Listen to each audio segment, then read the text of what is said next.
Olá, queridos alunos do seminário. Hoje, na nossa aula, nós vamos abordar Doutrina e Convênios 137. Em janeiro de 1836, enquanto Joseph Smith estava no templo de Kirtland, que estava em construção, ele teve uma visão do reino celestial.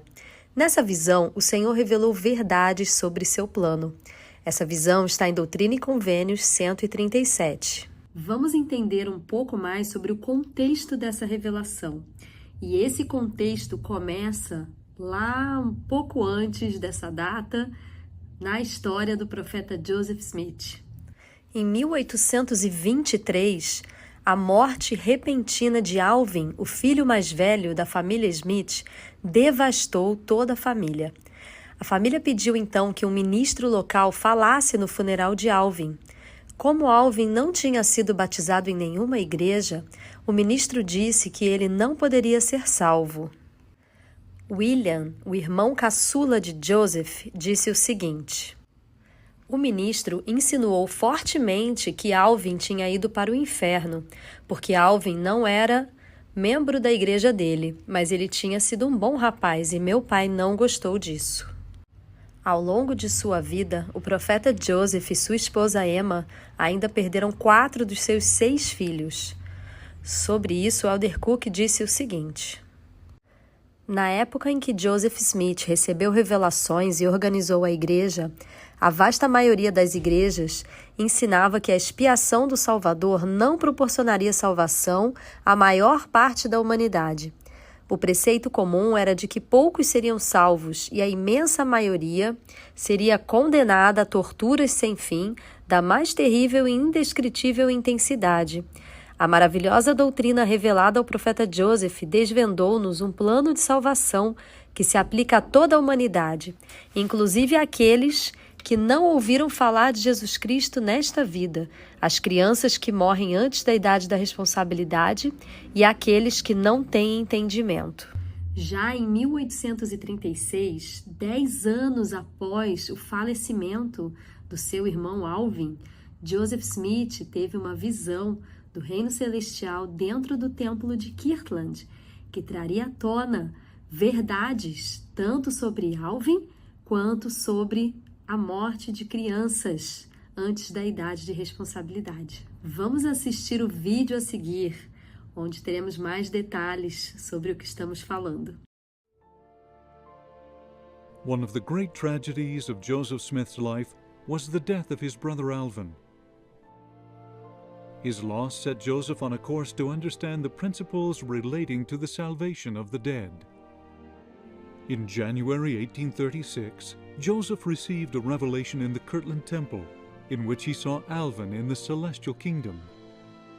I beheld the celestial kingdom of God, and the glory thereof. I saw my brother Alvin, and marveled how it was that he had obtained an inheritance in that kingdom, seeing that he had departed this life before the Lord had set his hand to gather Israel the second time, and had not been baptized for the remission of sins. Thus came the voice of the Lord unto me, saying, all who have died without a knowledge of this gospel, who would have received it if they had been permitted to tarry, shall be heirs of the celestial kingdom of God. It is for the same purpose that God gathers together his people in the last days, to build unto the Lord a house, to prepare them for the ordinances and endowments, washings, anointings, etc.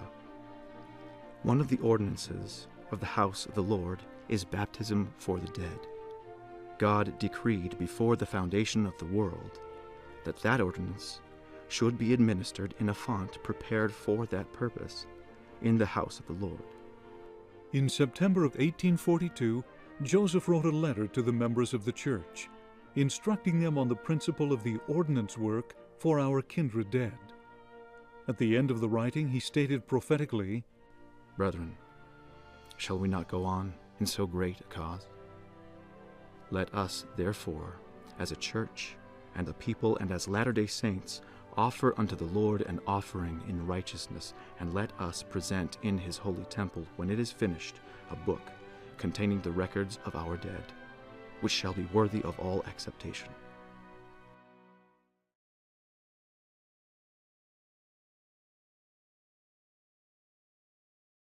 Vamos ler agora os versículos de 1 a 10 de Doutrina e Convênio 137 e pensar nas verdades que aprendemos nesses versículos. Abriram-se os céus sobre nós e contemplei o reino celestial de Deus e sua glória. No corpo ou fora do corpo não posso dizer. Vi a incomparável beleza da porta por onde entrarão os herdeiros desse reino, que se assemelhava a chamas de fogo circulantes.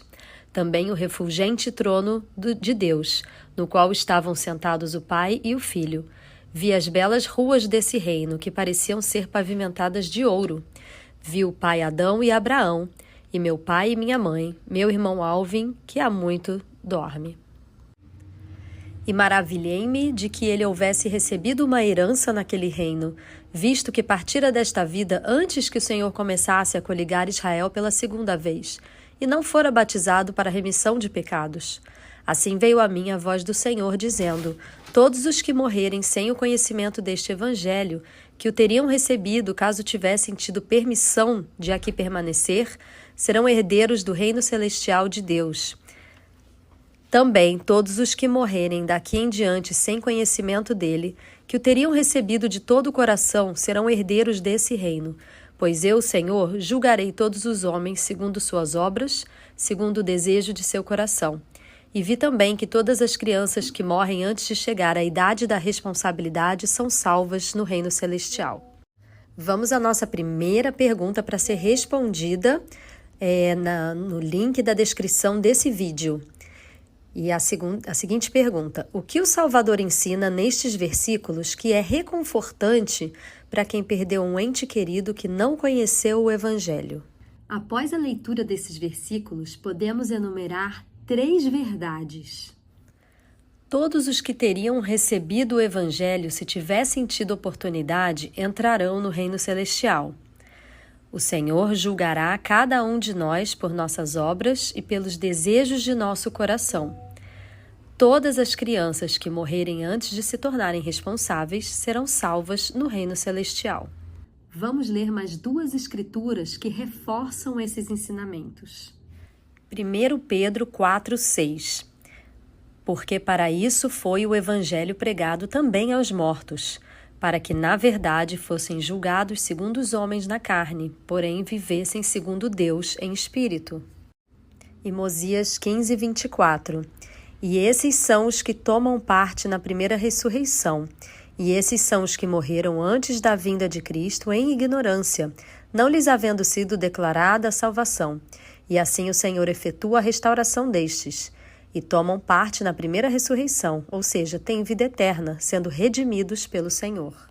Presidente Nelson ensinou o seguinte: misericordiosamente, o grande plano de felicidade de Deus e suas bênçãos eternas podem ser concedidos aos que não tiverem a oportunidade de ouvir o Evangelho na mortalidade. As ordenanças do templo podem ser realizadas vicariamente por eles.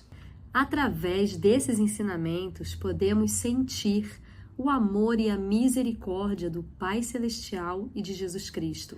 Podemos ver como eles amam todos os seus filhos e desejam que todos tenham a oportunidade de retornar à presença deles um dia. No versículo 9, o Senhor ressalta que seremos julgados por nossas obras e pelos desejos de nosso coração. Sobre isso, vamos ler mais em Alma 41, do 3 ao 7. É imprescindível à justiça de Deus que os homens sejam julgados de acordo com suas obras. E se suas obras foram boas nesta vida, e se os desejos de seu coração foram bons, que sejam também no último dia restituídos ao que é bom. E se suas obras são más, ser-lhes-ão restituídos para o mal. Portanto, todas as coisas serão restauradas em sua própria ordem, cada coisa na sua estrutura natural, mortalidade elevada à imortalidade, corrupção à incorrupção, levantados da tumba para a felicidade infinita, a fim de herdarem o reino de Deus, ou para a miséria eterna, a fim de herdarem o reino do diabo, um de um lado, outro de outro. Um ressuscitado para a felicidade, de acordo com seu desejo de bem, ou para o bem, segundo o seu desejo de retidão, e o outro para o mal, segundo o seu desejo de mal, porque assim como ele desejou praticar o mal no decorrer do dia, terá a recompensa do mal quando chegar a noite.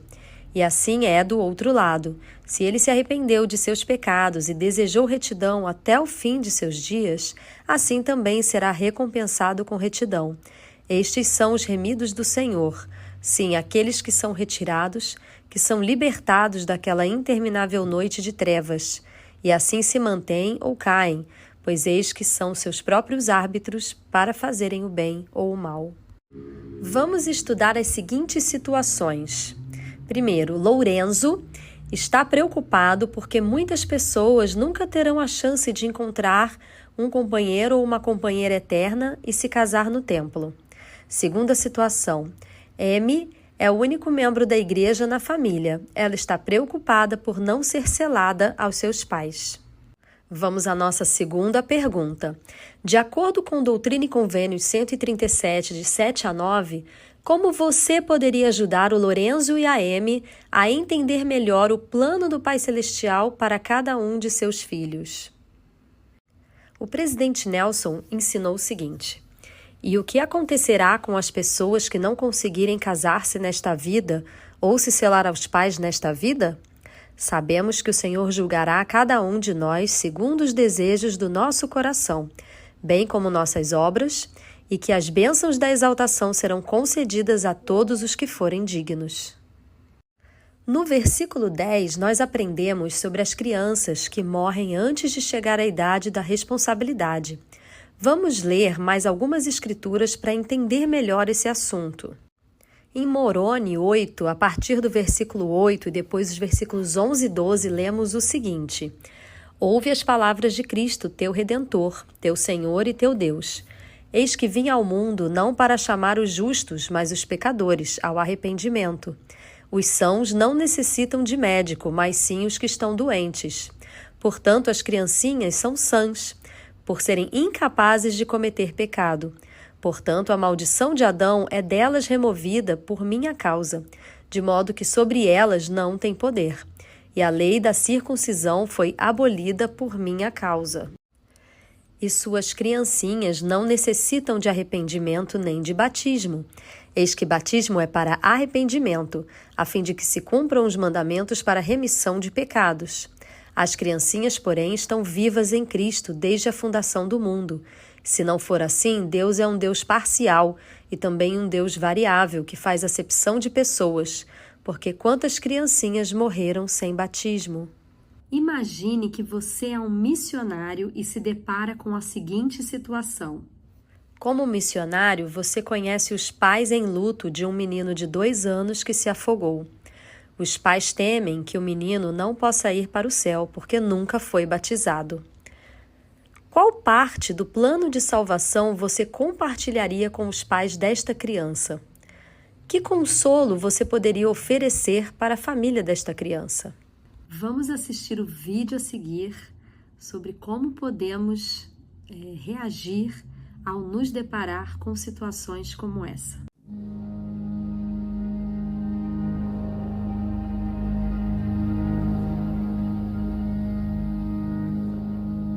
Onde está, ó morte, o teu aguilhão?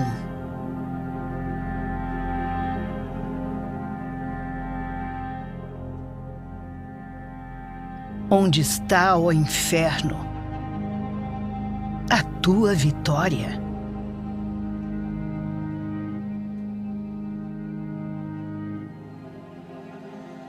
Onde está, vício, o teu domínio?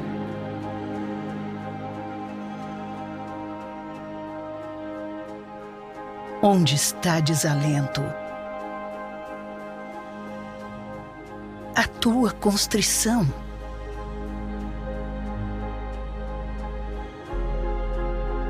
Dúvida. Suas correntes não podem me segurar. Passado. Você não tem poder sobre mim.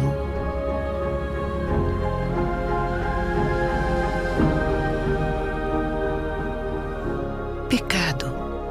Você é desfeito em Cristo. Jesus ressuscitou.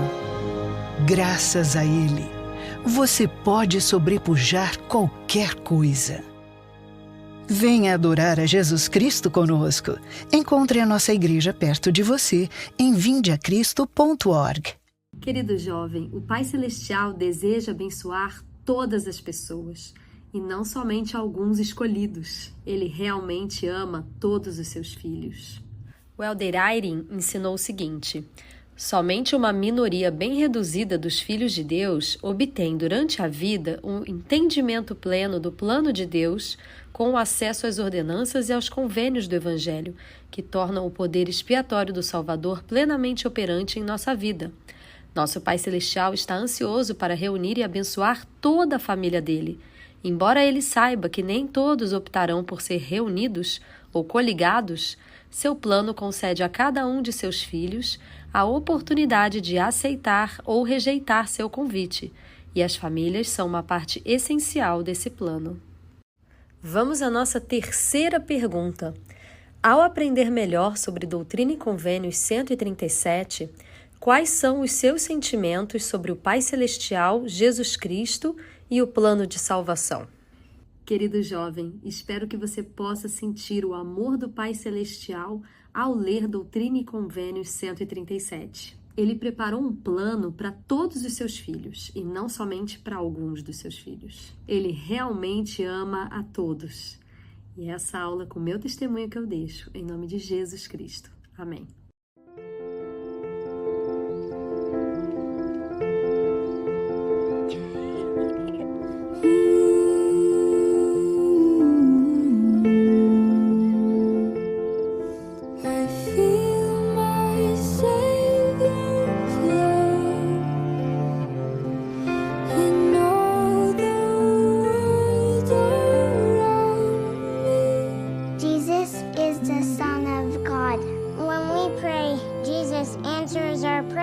When I'm mad or sad, he helps me feel better.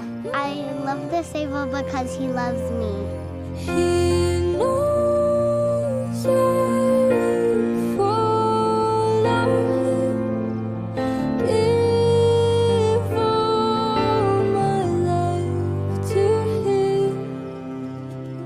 He loves each one of us, even if we're different. If I saw Jesus, the first thing I'll do is say thank you for all of the wonderful things you gave us. He sacrificed himself for all of us. I feel my Savior's love when I take the sacrament. Jesus is my friend, and I love him. The Savior is very important because he comforts me and he makes me really happy. 我感觉到我的救主耶稣基督的爱。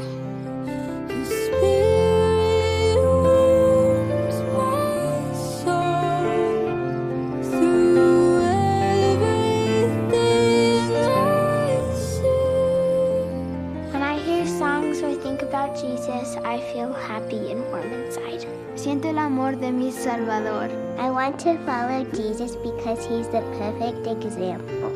Even though I can't see my Savior, I still know that he's real. I know that he really cares about people. I am so excited for when I can see Jesus again.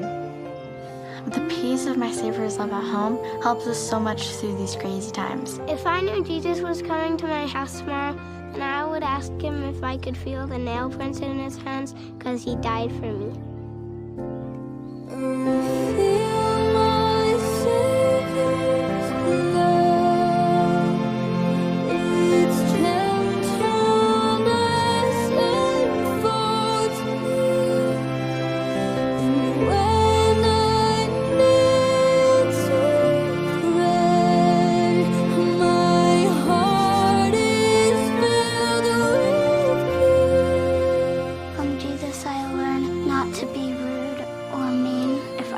Savior today, then I would say how much I love him. Jesus helps me feel safe.